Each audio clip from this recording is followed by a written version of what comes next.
চার মাযহাবের অন্যতম একজন ইমাম, ইমাম আযম আবু হানিফা রাহমাতুল্লাহ আলাইহি, ওনার কাছে একজন মদ্যপায়ী যে মদ পান করে আসলো ইমাম আবু হানিফার কাছে তাওবা করার জন্য। অনেক সময় এমন হয়, হুজুর দেখলে মানুষ বলে থাকে যে হুজুর একটু দোয়া করেন যাতে আমি ভালো হতে পারি, এমন করে না মানুষ, এমন বলে। ইমাম আবু হানিফার কাছে আসলো যে ইমাম আবু হানিফা, আপনি আমার জন্য দোয়া করেন, আমি তাওবা করতে চাই, অনেক গুনাহ করে ফেলেছি, আমি মদ খেয়েছি। তো ইমাম আবু হানিফা তাকে বললেন যে আমি তোমাকে অনেক কথা বলবো না, এক কথা বলবো, তুমি কখনোই মিথ্যা বলবে না, এতটুকু। ইমাম আযম আবু হানিফা তাকে নামাজ পড়ার জন্য বলেন নাই, রোজার কথাও বলেন নাই, এই করো সেই করো কিছুই বলেন নাই, বলেছেন একটা কথা, তুমি মিথ্যা বলবে না, সব সময় সত্য কথা বলবে। এই মদ পানকারী ব্যক্তি ভাবলো এটা একটা ছোট্ট বিষয়, এটা উনি এত বড় ইমাম, আমাকে অনেক বড় একটা আমল দিবে, এই আমল উনি আমাকে দিল, এটা উনি ভাবতে ভাবতে তিনি বাড়িতে গেলেন। বাড়িতে গিয়ে ওনার আড্ডার যে আসর আছে সেখানে গিয়ে দেখে ওনার সাথী সঙ্গীরা সবাই বোতল খায়। তো এই লোক ওনাদের কাছে গেল, গিয়ে দেখে সবাই মদ খায়, উনিও মদের বোতল হাতে নিল মদ খাওয়ার জন্য। নেশা মানুষের এমন জিনিস, কয়েক কোটি টাকা দিলেও তার নেশা আপনি ছাড়তে পারবেন না। একটা সিগারেট আর কয় টাকা? যদি আপনি তাকে বলেন যে আমি এত টাকা তোমাকে দেবো, এরপরে সিগারেট খেয়েও না, এরপরও দেখবেন চিপাই গিয়ে সে সিগারেট খাবে। ওই যে নেশা, নেশা মানুষ সহজেই ছাড়তে পারে না যতক্ষণ না সে তার ভেতর থেকে পরিবর্তন করে।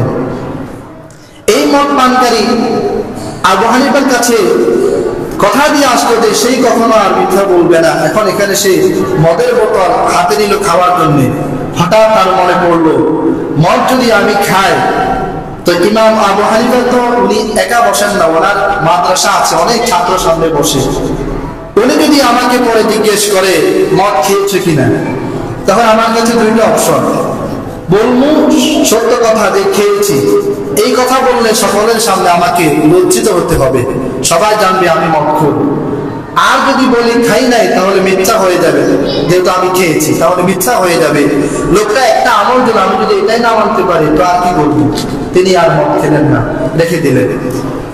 নামাজের সময় হয়ে গেল, তিনি শুয়ে আছে, হঠাৎ মনে পড়লো ইমাম আযম যদি জিজ্ঞেস করে নামাজ পড়েছো কিনা, তাহলে যদি নামাজ না পড়ি, ওনার কাছে যদি বলি নামাজ পড়েছি, মিথ্যা হয়ে যাবে, না নামাজটা পড়েনি। এভাবে সে নামাজ পড়লো। এরপরে সে এভাবে রোজা রাখলো, যাবতীয় আমলগুলাকে করতে শুরু করলো। তার একটাই ভয়, আর হানিফা যদি জিজ্ঞেস করে তাহলে তো আমার মিথ্যা বলা হয়ে যাবে।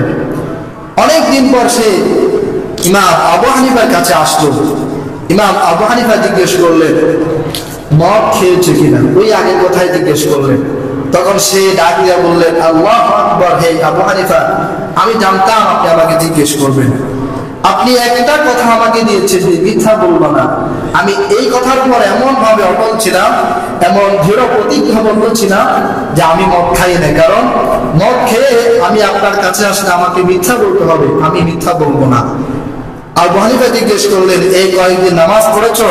লোকটা বললো, হ্যাঁ। আমি জানি আপনি এটাও জিজ্ঞেস করবেন, এই জন্য আমি নামাজও পড়েছি। এভাবে ইমাম আবু হানিফা কয়েকটা আমলের কথা বললেন, আর সেই সবগুলো আমল বললো যে আমি এটা করেছি।